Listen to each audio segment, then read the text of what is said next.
Well, we are in for a fun night. I just want to say, if anybody ever doubted that some of the greatest risks that any of us as Americans have to run the gauntlet of are shaped by policy, these massacres in the last couple weeks are a stark reminder. Let us, all, of course, keep these 14 children who were murdered in our hearts and prayers, but let us also resolve to do what we must do to make sure that no American children have to grow up yoked by policies that are ultimately a risk to their lives. And that tonight is the conversation that we're going to have. Not an American child who grew up very much yoked by policies, allowed his life to be taken unnecessarily. I want to thank the authors for their work and introduce them. I know they've been introduced already, but Robert Samuels and Toluse Olorunnipa, writers at the Washington Post, who took leave from their time as reporters covering politics and policy to really dig into, pardon my language, what the hell happened? How is this possible? In the land of the free, in the home of the brave, in this century, not some other century, how is this possible? So, gentlemen, talk to me, please, about why. Why did you write this book? Why did you have great careers? Why did you, feel the need to dig into this in this way? First, thanks for having us. We're really excited to be here and talk about what we learned over more than a year of researching George Floyd's life and his America. One of the things that led us to write this book was watching part of the video in which he died. I couldn't watch the full video. I had to hit pause right after I saw it in the summer of 2020, but I knew, especially as it became a viral moment, as people took to the streets, that this was going to be something that changed America. This was going to be a moment of history, and we're journalists. We write the first draft of history, but we wanted to go deeper than that. We wanted to explore the America that George Floyd knew long before he met Derek Chauvin, and it was important for us to investigate that part of our country's history, to acknowledge that part of our country's history, to write about the country that George Floyd knew, which is a very different country than many of us know, and it's a country that often gets ignored. It's a country that gets driven past on flyover roads and gets neglected as kids get taken out of schools, and it's a country that millions of people still live in, and it was important for us to grapple with that part of our history. It was important for us to research the life that George Floyd lived and not reduce him to a symbol, not reduce him to a mural, not reduce him to the movement that took place after his life, but focus on the life that he lived, the legacy that he leaves behind, the country that he left behind, the country that he strived in, the country in which he lived and died. It's important for us as journalists, as people who focus on policy, as people who want to be able to describe how policies impact real people and not have it just be, political fights over what's happening or who's in power, but the real impact of these battles over power and policy. We could show it through George Floyd's life. We saw as we investigated a number of these policies, and we can talk about it tonight, from housing to education to healthcare to criminal justice, of course. It was very clear to us that by examining George Floyd's life, we can show how institutional racism works in the 21st century. It's not something that we see in whites-only signs or burning crosses or the things we saw 60, 70 years ago, but it doesn't mean that it's not happening, and it's harder to see, but we wanted to explore it through George Floyd's life. Well, and you're exploring it in a, his life ends in a state that's known for being nice. And I think it's hard for a lot of people to understand the way that black folks in Minnesota see their state. When I was president of the NAACP during the recession, towards the end, was going there, we were dealing with the Trayvon Martin case then, and we'll talk about that in a sec. But I remember going through the employment stats, and at the end of the recession, there were only 2 states in America where a black person, regardless level of education, was 3 times as likely to be unemployed as a white person at the same level of education. It was Mississippi and Minnesota. Right. Tell us about your kind of diving into a state known for being nice. Well, one of the questions that we had was how this could be, right? When you think about Minnesota, you think about Hubert Humphrey and the legacy of progressive policy. And a part of that is why George Floyd left Houston for Minnesota. He wanted to go to a place where even though he had an arrest record, he could have more opportunity. You couldn't even become a barber in Texas if you had a felony like George Floyd had. But when he gets there, he encounters a different sort of situation, right? And when you look at the statistics from unemployment, like you mentioned, to median income, to education, Minnesota stands out as being one of the most prosperous states if you're white.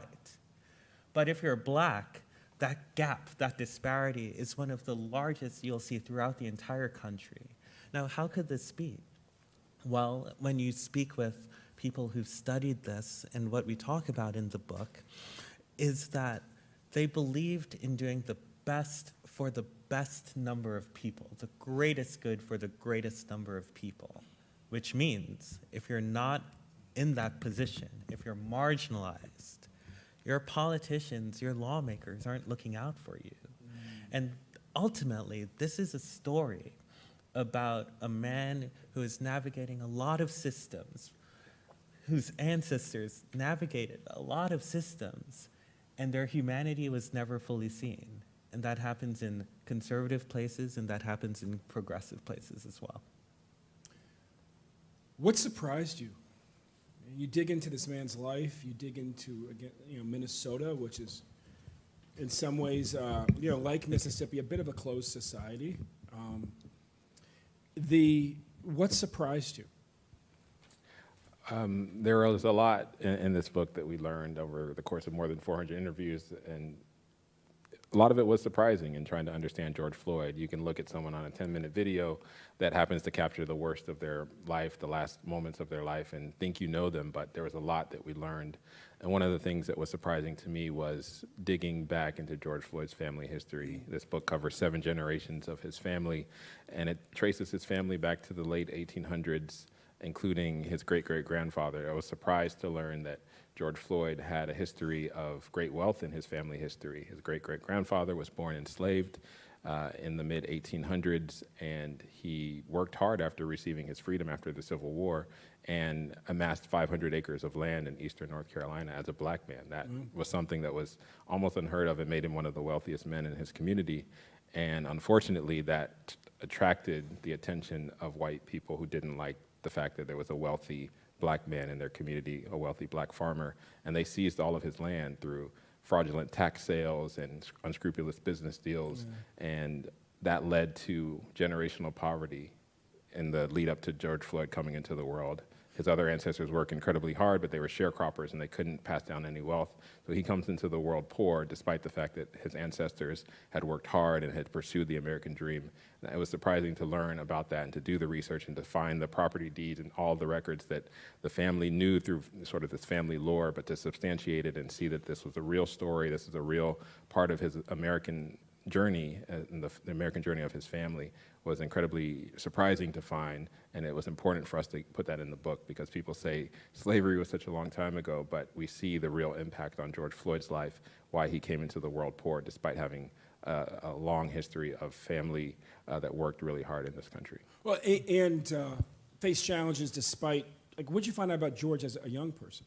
Right. I think for me, one of the most surprising things was learning about George Floyd himself. We had heard at the beginning of this that there was a rumor that George Floyd had wanted to be a Supreme Court justice growing up. And you think that's interesting, right? But when we started to do the reporting, we learned there was so much more in the story. How did George Floyd come up with the idea of being a Supreme Court justice? He wasn't thinking about it in the same way that you'd want to be a fireman or a professional wrestler, which is what I wanted to be when I was growing up. He was taught about Thurgood Marshall. I'm sorry, I just had an image of you as a wrestler. I still have them. He was taught about Thurgood Marshall. Yeah. And in his second grade class, his teacher had them write essays about who they wanted to be. And when we saw the essay, it's in second grade, so it's not very long, but he talks about wanting to keep order, wanting to send bad people to jail, but also The words were spelled right, the grammar was fine, the punctuation was fine, and it turned out that at second grade, George Floyd, who had grown up in an under-resourced, impoverished community, Public housing project. right, was reading at grade level, which is very hard in this country to do. You know that. Yeah. So the question... Well, and they yeah. say, I mean, it's a bit of an urban legend, but there is still some logical correlation that children who struggle to read by the third grade are sort of accelerating towards prison, right? So here's a child who could read well at the second grade. Right.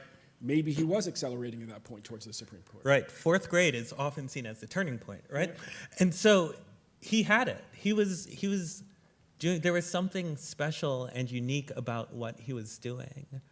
And that resonates. We were talking backstage. You know, one of the interesting things about George, you know, so many black men killed. And I had never heard a black celebrity say, I knew him. And I'm with Dave Chappelle, and he says, I knew him. I knew him as a security guard. He was down in Houston. He stood out. So here's a guy who was standing out as a human being in the second grade. And, you know, when you're a celebrity, you meet lots of security people. You don't remember most of their names. But Dave Chappelle remembered him clearly and mentioned other celebrities who also remembered him. So he was a standout person in some ways. So what went wrong, and why was he in Minnesota when he had grown up in Houston? Yeah, and what you mentioned about Dave Chappelle is really interesting, because George Floyd actually intersected with a lot of celebrities, and there were a lot of people who ended up knowing him and remembering him. And the first lines of this book include the quote, I love you, and we talk about how George Floyd would go around saying I love you to people that he knew, people he didn't know, big-time celebrities, homeless people on the street. He would just go around saying, I love you. That was part of his personality. And unfortunately, in the last moments of his life, he was screaming out, I love you, tell my kids I love them. He was saying I love you to his mother as well as he was breathing his last breaths. And that's part of the reason why he was so memorable. People remembered him. And he had a major stature in Houston. He was somebody who was well known in his community in Third Ward.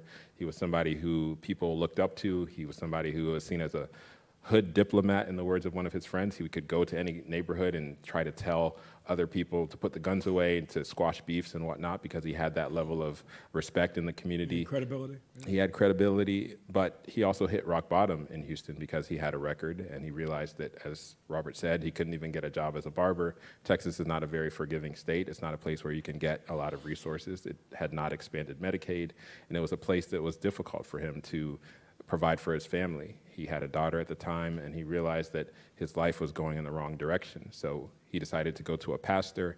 That pastor said, if you want to get on the right track, you need to leave Texas, let Houston take care of itself, leave your family behind, and separate yourself from what you know, but work on yourself. Go to a rehab program. And there's a program in Minneapolis that had a track record of taking people out of Houston, helping them get their lives on track, and then letting them go back to Houston much more stable with jobs, with training, with skills that they could use. And that was his plan. He wanted to go get himself together for some time and then come back to Houston.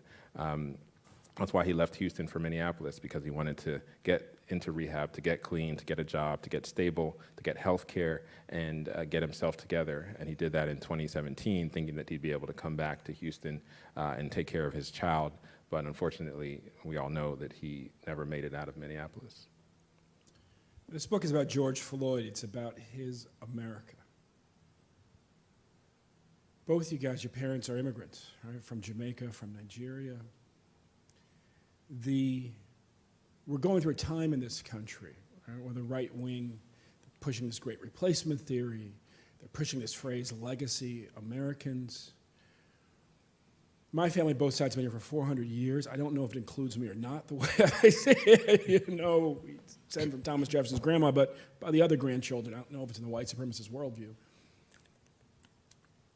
I want to get to what you figured out about George Floyd's America, but what did you figure out about our America writing this? What did you figure out about what we're starting to sort of,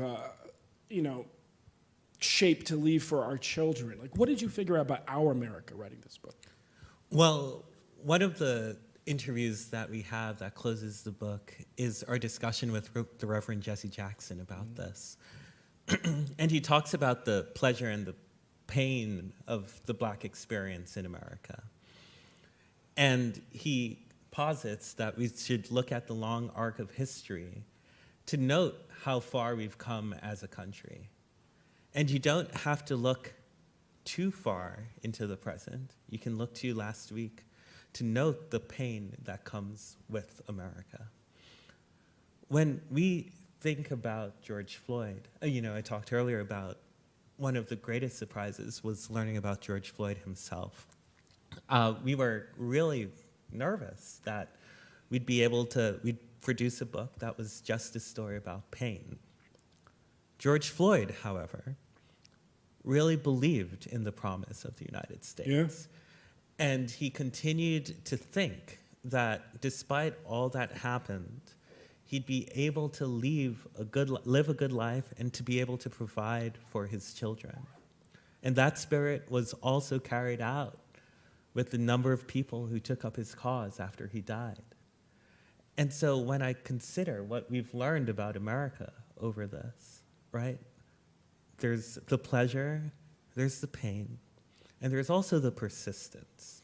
And that's the persistence that starts with George Floyd's story, but it's also picked up by people in the last part of the book when they start to push for something that's better than we have today. That was really eloquently said, and I wanted to also. I heard he's a good writer. He's not bad, not bad. It was. You did have done something. And for people listening, I want everyone to know that Robert and I are journalists, and we bring a level of empathy to this story, to the story about George Floyd's America. But we also were in search of the truth, and the truth sometimes took us to dark places because George Floyd in his life had some dark moments, and we don't shy away from those moments. He didn't shy away from them in his diary entries and his letters and his text messages to his friends. He talked about the agony that he felt. He talked about the regret he felt over some of the decisions that he made, over some of the places that he ended up going into. So this book includes a chapter called The State of Texas versus George Floyd, which goes into George Floyd's time in the criminal justice system. He signed his name to the bottom of several guilty pleas on documents that started with the state of Texas versus George Floyd. And he felt like if that was the matchup, a man versus a state, a man that didn't have a lawyer, a man that didn't have very many resources, that he had to concede and plead guilty. In some cases, he admitted to his friends that he was guilty. In some cases, he said he was not guilty. And even in those cases, his friends said, you have to plead guilty because if you go to trial, you're going to get convicted and you're going to spend much more time in jail than if you take this plea deal. So it was important for us to go into all of those areas, to research his history, his record, to show what made America for George Floyd the kind of country that it was, and the country that we all embrace, as a country that we're responsible for, it's a country that we have a responsibility to make better, and we need to grapple with some of the issues in this book, some of the institutions that we explain in this book, the criminal justice system that disproportionately targeted people like George Floyd for sometimes doing things that are done on college campuses or in wealthy communities that don't receive the same level of punishment and incarceration as George Floyd's community faced. So, George Floyd's America is our America, and it's important for us to all recognize that we all hold a responsibility to not leave that version of the country behind. And I started out my career as a reporter in Jackson, Mississippi, covering police corruption. And I carry scars from things I learned about what this country can do to people and hellholes that exist throughout Mississippi. What did this book do to you? How did writing this book change each of you? I'll tell you a little story, maybe longer than a little.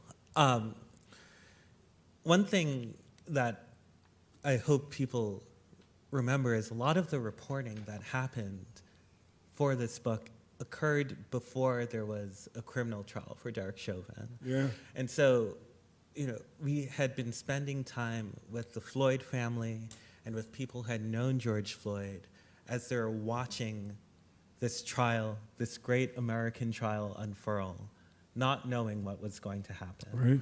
One day, one Sunday, I was out with Philonis, one of George Floyd's brothers, and we go to church, and the breakdown in the church. And then I left Philonis because he was going to go buy a suit because he was about to testify, either the next day or the following. And I met up with Courtney Ross, who was George Floyd's girlfriend in Minneapolis. She had really secluded herself during the trial because she was afraid she was going to cause a mistrial because they both went through drug dependency together. So Courtney has decided she's going to support another woman named Tashira Garraway, who's also lost her boyfriend through dubious practices. She's having a rally for him. Courtney goes to support her at the rally. When we get to the strip mall where the rally is the rally's happening, Courtney calls and she's having a panic attack. That's how the story starts. Yeah. We're at the rally and we see all these mothers, daughters, sons, boyfriends, girlfriends, and they've all lost their loved ones to police violence under dubious practices in the same way George Floyd was lost. Unfortunately, they had no cameras. They had no one to take up that cause. And already I'm feeling overwhelmed. As the rally happens, someone gets a text message and says, they've killed another one. And it's a 20-year-old named Dante Wright who was shot and killed by a police officer who mistook her gun for her taser. Turns out... But in the context of a police department, that the state AFL-CIO referred to their union, right? So the state Confederation of Unions refers to the local Minneapolis Police Union as a white supremacist organization. Yeah, well, we know that now. Right. We know that now. Turns out Dante was a former student of Courtney Ross, and the killing happens a few miles away from where Philonis is buying his suit. When that's happening all around you, it really changes the way you think about race and racism in this country and how it's carried out. You know, we've talked about it as the original sin, the stain on the fabric of the American experience. But what I saw was the lingering residue encircling around people. It started to feel like a force. Yeah. And knowing that, right? Knowing that it made me understand why people were out marching in a different kind of way. Because it felt like if this force was not confronted and acknowledged, it would consume you. And if it wouldn't consume you, it would corrupt you. And so... If it didn't corrupt you, it might kill you. Yeah, exactly. Yeah. And so when I think about all of this, for me, it deepened my resolve in terms of what we do as journalists, right? People join with us to tell stories. And they tell stories because they believe that in telling a story, some good might be unlocked in the world.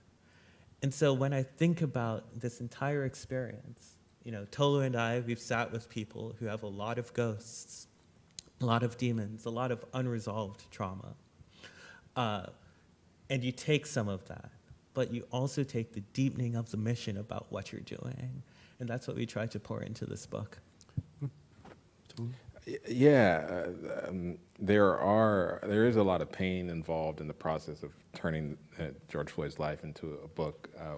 I talked earlier about how I had not wanted to watch the video when it first came out, but in this book, in one of the chapters, we had to recreate the scene of his death, which involved not only watching the video once, but really engaging with it, sitting with it, watching it over and over, creating the dialogue, seeing what people said, seeing all the times that the police could have acted in a different way that may have spared someone's life and they didn't, all the decisions that went into his death. And that was traumatic to do and experience, and to watch George Floyd die, you know, dozens of times over and over again in order to write it for this book.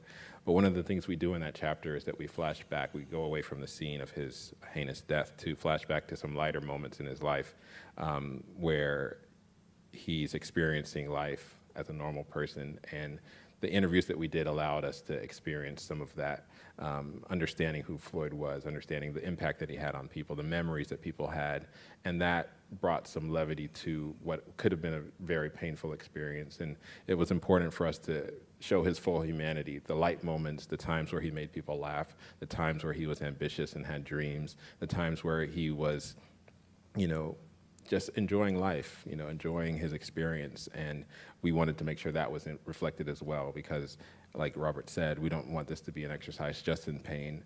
We wanted people to know that he was a full person that had his strong points, his high points, his good times. He had his low points as well, and his times in the darkness. But that was one of the things that helped to know George Floyd, to know that despite all of the barriers that he faced, all of the things that were thrown at him, all of the challenges that he faced, having, in the words of his mother, 2 strikes against him from birth, he continued to strive, he continued to fight. He picked up and moved from Houston to Minneapolis to try to reset his life. And knowing that, and knowing how hard he worked and how hard he strived in this country was inspirational, and it made me realize that I also owe it to this country to not give up, to not allow the pain and the hardship of knowing George Floyd's story to be an excuse to give up. He continued to strive. The people that took up his cause have continued to believe in this country and to believe it could be a place where things can be better. And as journalists, we have a responsibility as well, even though we're not policymakers. We have a responsibility to shine a light on injustice so people can make decisions and move forward and move this country forward in a positive way. So even with the pain that was involved in researching George Floyd's life, it was important for there to be that resolve that Robert talked about as well. 2 minutes ago, they said we have about 5 minutes for me to. So I'm going to ask each of you the same question to answer. You're Washington Post reporters. That's a big deal. That's an achievement. It is a unique institution in our country. It is perhaps the newspaper that believes most that government can be a force for good. It has also been a newspaper, the Pentagon Papers, for example, that when government has failed, has been unafraid to tell the hard truth about failure of government. It's a newspaper that believes that there is an objective truth to be told, to be reckoned with. What's the objective truth about George Floyd and his America that you want your readers to walk away understanding? I'd love to hear each of you answer that question. I'll try to summarize it in 3 sentences. George Floyd believed in this country. This country didn't always believe in George Floyd. There's something that we could do to make sure other people like George Floyd can have that sense of belief and fullness that he did not get. And I'll keep my answer relatively brief as well. The Washington Post has a motto, democracy dies in darkness. And as we wrote this book, we realized that not only democracy dies in darkness, but justice and equality die in darkness. And that darkness sometimes exists in the fact that we don't spend as much time focusing on communities like the one where George Floyd lived. And it's incumbent on us as journalists and as the media to make sure that those stories get told, that before George Floyd meets a Derek Chauvin, that people know what it's like for someone like him. And it's not only when he dies on camera and when someone dies in such a heinous way and there's a big outcry that we cover it, but we cover the time that he spent slowly dying in America under harsh institutions. It's important for us in our role to make sure that we do that. Thank you both for writing this book. Take it from there. Thank you. Welcome to Philadelphia. Thanks. This is a very short 2-part. One, there's been a trend of folks like Candace Owens and Glenn Lowry and my cousin John McWhorter, who have kind of demonized some of the folks like George and Trayvon and Brother Brown from Ferguson. What do what's your take on that? And the second quick question was, as the children of immigrants,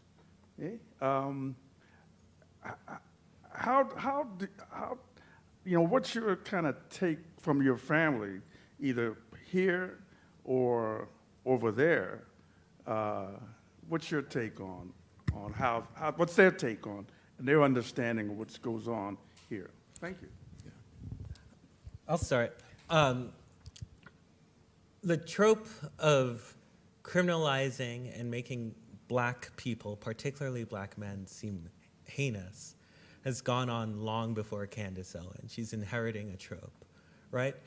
And that is this belief that had been based on junk science that somehow black people, when they're upset, will gather superhuman strength, that they'll be able to do ridiculous things, and that they should be blamed, right, for anything that does not fall into the mainstream of what we believe, what the mainstream actions.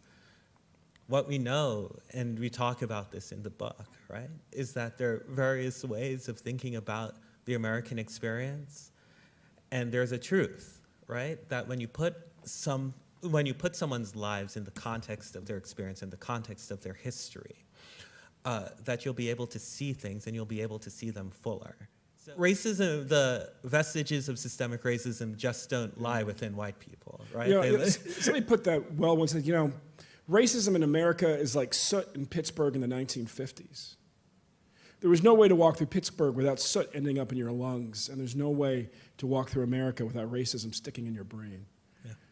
You test people's implicit bias, and it really isn't determined by what they look like. I would distinguish your cousin in his defense from the other two. McWhorter has been courageous in saying that American drug laws, if you want to see black America as it was in the 1940s, get rid of our drug laws and you'll see it revert back, which is pretty courageous for a black conservative. He does share a podcast with Glenn. Yeah. So, you know, he does need to find an audience. He exists in a weird no man's land. And I can answer your second question a little bit. You know, my parents have engaged with this book, and I didn't share it with them before it was published, but they're reading it now, and they felt that they learned a lot about the Black American experience that they didn't know before, having grown up in Nigeria.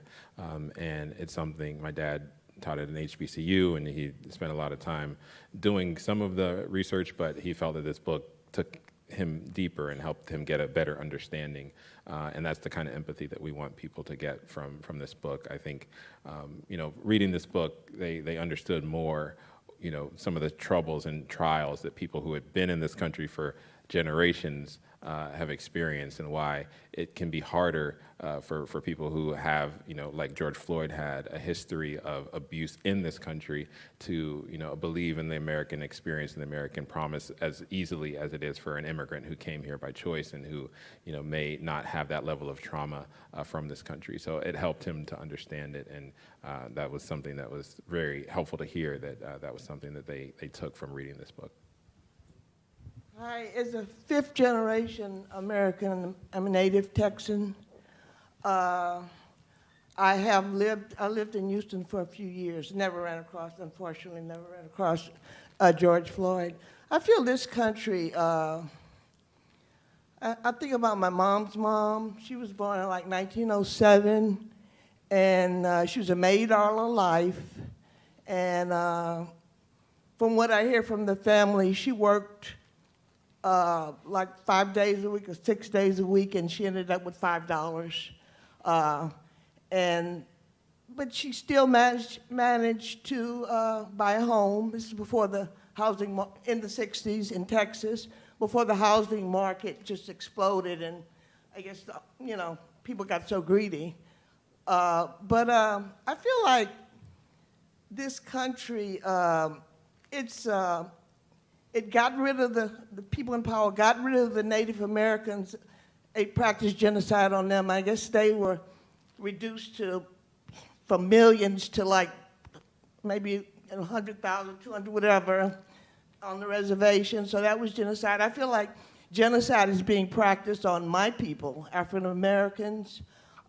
It's just more slow motion. Yeah. But it is definitely, I feel it is genocide. Well, there's in our generation, I'm assuming you're Gen X, perhaps you're Gen Y, but certainly, there are 1.5 million missing black men. like who should be here alive, but because of incarceration and Mass incarceration. aren't here. And that has a massive impact in our community. You can go to your father was at FAMU, and I remember being a student at Jackson State, and up at Columbia where I'd been a student, black women, black men were like 1-to-1, but in Jackson State it was 1-to-6. It was one brother on campus every 6 women on campus, and it was the invert. What you were seeing was the reflection of mass incarceration. Was there a question or was it a statement about genocide? I had another point. I look at Tulsa, Oklahoma, which was called Black Wall Street. Yeah. It's a situation where the whites don't want the blacks near them or in their community, so they go far away and they have a successful community, and it's still bombed. It's like either you be a slave, you be a type of Clarence Thomas figure that's basically a puppet. Yeah. If you have dignity, if you have pride, if you want Give to aspiration. assert your rights, you're the enemy of the state. And it's almost a no-win situation. About 10 years ago, I asked my ex-husband, I said, let's move to Canada. And he waved the flag and said, no way. And I was fearful about doing it in my 50s by myself, so I didn't. This was before Trump. I was ready to go.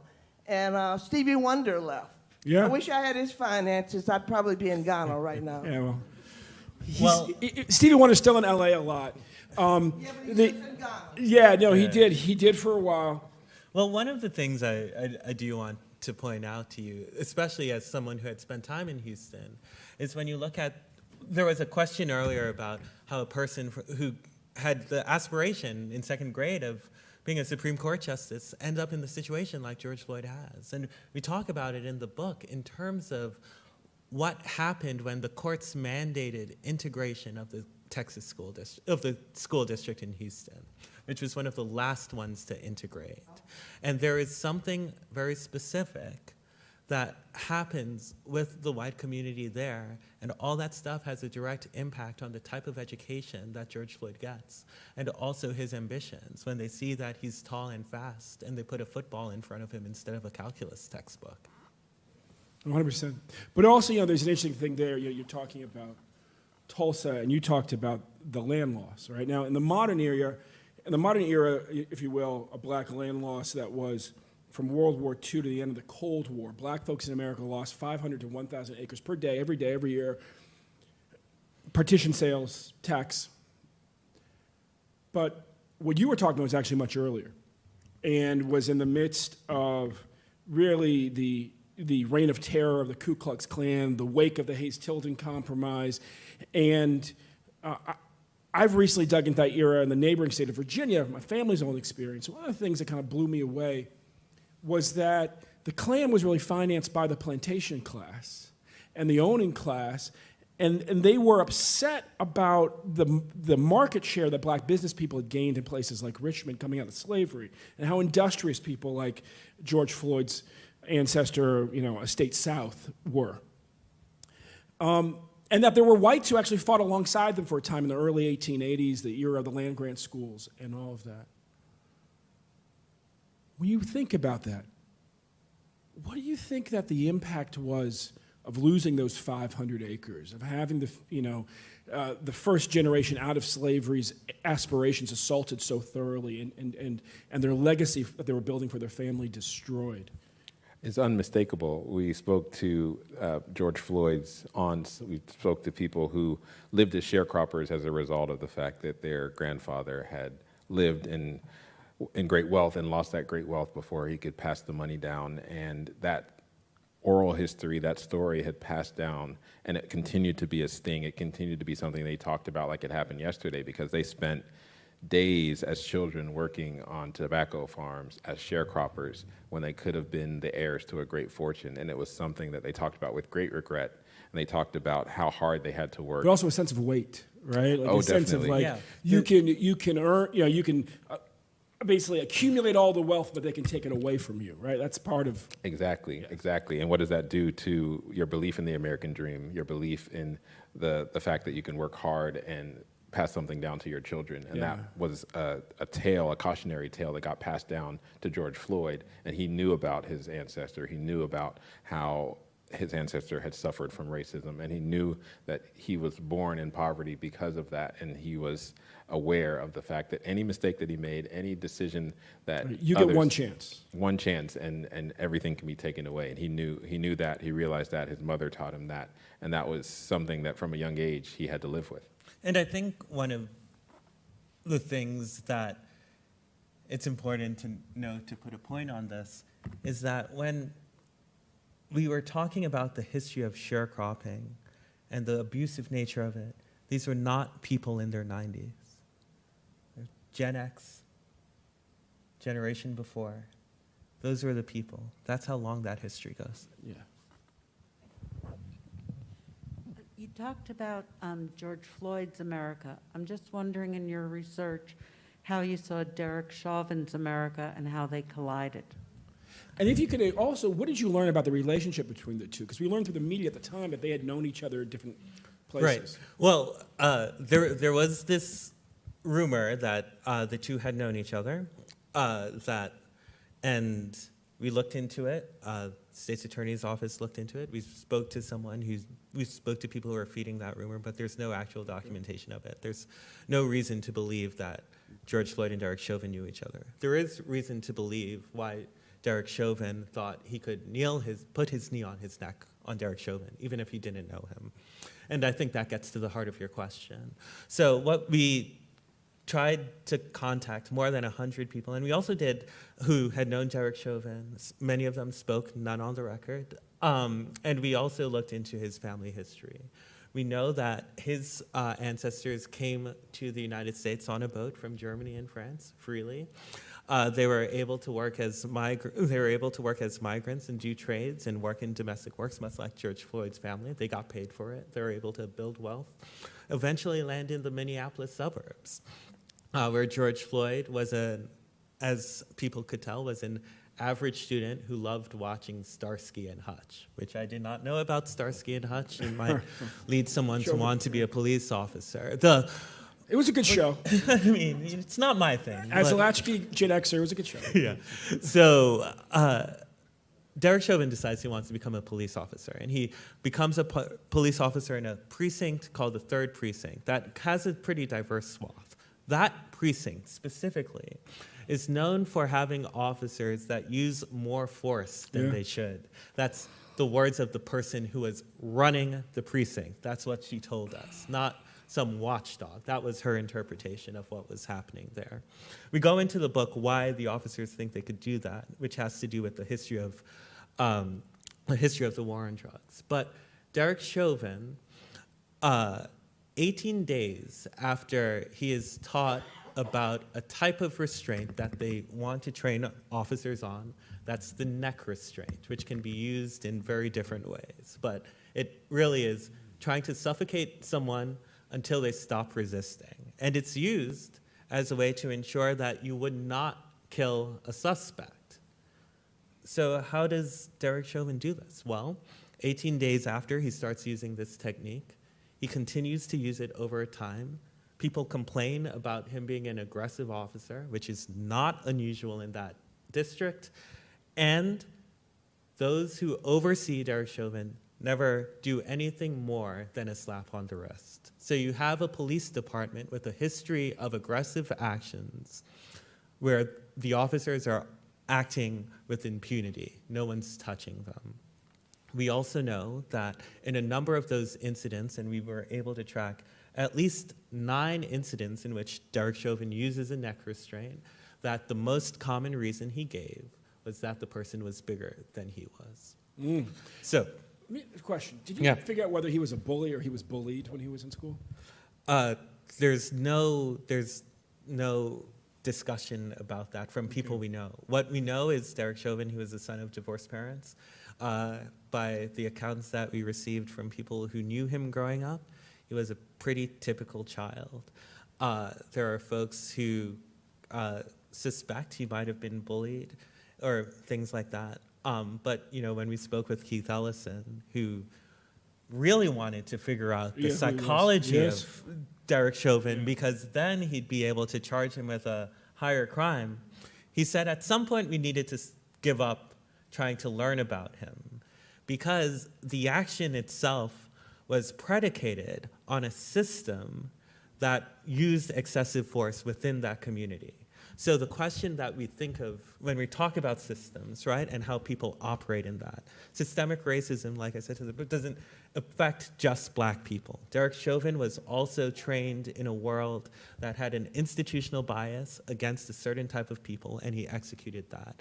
It shaped his life in the way, not in the same way, but it shaped his life as it shaped George Floyd's life. Watching the two of you, and I'm thinking about this, it's hard to dig into a case like this for a year. It's hard to cover it for a day. The role of a reporter in our society is to be a translator of sorts, right? You don't just dig into George Floyd's life, you dig into Derek Chauvin's life, right? You don't just look for the good in George or the bad in Derek. You look for the good and the bad in the each, and you try to tell that story. Early in my career, I worked with Desmond Tutu during the time that he was leading the Truth and Reconciliation Commission. We were working trying to keep a young South African off death row in Mississippi. And I was with him on a day when he had just gotten news that the translators, the Truth and Reconciliation Commission, were losing their minds. Because they were literally translating for the person who tortured and the person who was tortured. And in South Africa, translators have to know 5 languages, so they were going back and forth. And he said he had provided for the mental health of everybody in the TRC except for the translators.